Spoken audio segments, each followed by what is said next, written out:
ഒരു രാജാവിന് ഒരു കവി കൊടുത്ത ഒരു സന്ദേശമുണ്ടായിരുന്നു.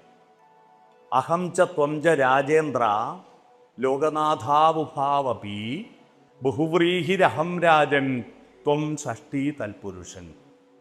ഹേ രാജാവേ, ഞാനും നീയും ലോകനാഥനാണ്. ഞാൻ ബഹുവ്രീഹിയാണെങ്കിൽ അങ്ങ് ഷഷ്ടി തൽപുരുഷനാണ്. അങ്ങ് ലോകത്തിൻ്റെ നാഥൻ. ബഹുവ്രീഹി സമാസത്തിൽ പിരിച്ചാൽ ലോകനാഥൻ ലോകത്തിൻ്റെ നാഥനാണ്. ഞാനാണെങ്കിൽ ലോകം നാഥനായിട്ടുള്ളവൻ.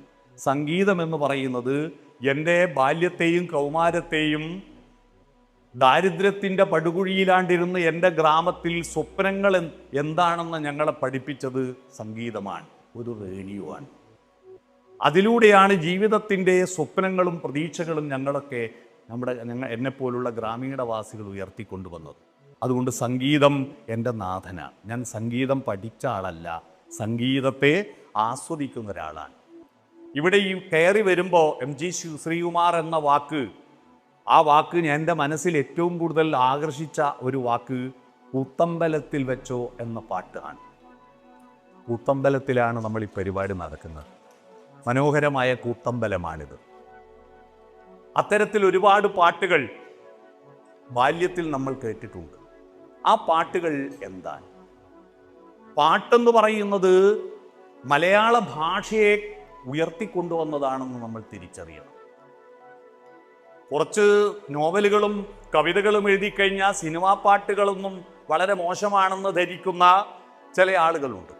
പക്ഷെ മലയാളത്തിലെ ആദ്യത്തെ സാഹിത്യകൃതി ശ്രീരാമകവിയുടെ ഈ രാമചരിതം പാട്ടാണ്. കവിതകളെ പാട്ടെന്ന രീതിയിലാണ് അറിയപ്പെടുന്നത്. പിന്നീട് വന്നത് കൃഷ്ണപ്പാട്ടാണ്. കൃഷ്ണഗാഥ എന്നത് കൃഷ്ണപ്പാട്ടാണ്. പിന്നീട് വന്നത് കിളിപ്പാട്ടാണ്. എഴുത്തച്ഛൻ്റെ കിളിപ്പാട്ടുകളാണ്. കണ്ണശന്മാരുടെ പാട്ടുകളാണ്. പാട്ടുകളിലൂടെയാണ് മലയാള ഭാഷ ഉയർന്നു വന്നത്. എഴുത്തു പിന്നെ വന്നതാ.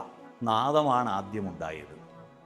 നാദം ശൂന്യതയിൽ ആദ്യം അമൃതം വർഷിച്ച നാളിൽ എന്ന വയലാർ രാമവർമ്മയുടെ സർഗസംഗീതത്തിലെ ഒരു ശ്ലോകം നിങ്ങൾ ഓർക്കുന്നുണ്ടാകും. നാദത്തിൽ നിന്ന് പിന്നെ നാദത്തിൽ അടങ്ങിയിരിക്കുന്ന അനുഭൂതിയെ കാലാതിവർത്തിയാക്കിയും ദേശാതിവർത്തിയാക്കിയും കൊണ്ടുപോകാൻ എന്തുണ്ട് മാർഗം എന്നന്വേഷിച്ച അന്നത്തെ മനുഷ്യർക്ക് കിട്ടിയതാണ് ഒരു തൂവൽ. അതിനെക്കുറിച്ച് ONV കുറുപ്പ് മനോഹരമായ ഒരു കവിത എഴുതിയത് നിങ്ങൾ കേട്ടിട്ടുണ്ടാകും.